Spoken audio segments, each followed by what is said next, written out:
DNA 2026 round 3 students உங்களுக்கு வந்து tentative allotment confirmation போயிட்டு இருக்குது. இதில் நம்ம மெயினாக வந்து தேர்ட் ஆப்ஷன் பார்க்க போகிறோம், டிக்ளைன் அண்ட் அப்வோர்ட். இந்த டிக்ளைன் அண்ட் அப்வோர்ட் வந்து ரொம்ப ரேராக தான் நிறைய பேர் கொடுப்பீங்க. ஏன்னா அது வந்து ஒரு ரிஸ்க்கான ஆப்ஷனு. ஏன் அப்படின்னா இப்போ வந்து உங்களுக்கு ஒரு 10 சாய்ஸஸ் போட்டிருக்கீங்க அப்படின்னா அதில் வந்து 6th ஒரு சாய்ஸ் அலாட் ஆகிருக்குது.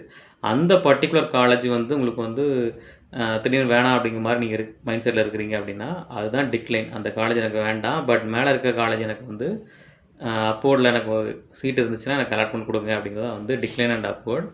இதில் என்ன ஆகும் அப்படின்னா உங்களுக்கு வந்து மேலே இருக்க காலேஜில் சீட்டே இல்லை அப்படின்னா உங்களுக்கு ஃபைனலாக வந்து நாட் அலாட்டட்னு வந்துடும். உங்களுக்கு வந்து சீட் அலாட்மெண்ட்டே இருக்காது. ஸோ ஆட்டோமேட்டிக்காக நமக்கு ரவுண்ட் 3யோட கவுன்சிலிங் முடிஞ்சிடும். ஸோ அதுக்கப்புறம் ஒன்றுமே பண்ண முடியாது. நீங்கள் அடுத்து சப்ளிமெண்டரில் போய்ட்டு புதுசாக அப்ளை பண்ணுற மாதிரி தான் இருக்கும். ஸோ இது வந்து ரிஸ்கி ஆப்ஷனு.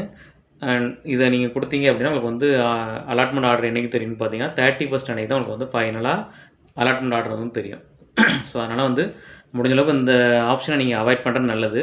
ஏன்னா உங்களுக்கு வந்து ஒரு காலேஜ் அலாட் ஆகிடுச்சு அப்படின்னா நீங்கள் அக்செப்ட் அண்ட் அப்போர்ட் கொடுத்தீங்கன்னா கூட ஓகே. ஏன்னா அக்செப்ட் அண்ட் அப்போர்ட் கொடுத்தீங்கன்னா அந்த காலேஜ் ஹோல்டில் அப்படியே இருக்கும். மேபி அதே காலேஜே அலாட் ஆகலாம், இல்லை மேலே இருக்க காலேஜ் அலாட் ஆகும். பட் வந்து டிக்ளைன் கொடுத்துட்டிங்கன்னா அந்த காலேஜ் என்டையராக அலாட்டே ஆகாது.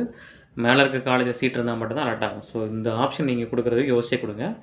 ஓகே. ஸோ இந்த வீடியோ கண்டிப்பாக உங்களுக்கு யூஸ் பண்ணால் லைக் பண்ணுங்கள், சப்ஸ்கிரைப் பண்ணுங்கள். தேங்க்யூ.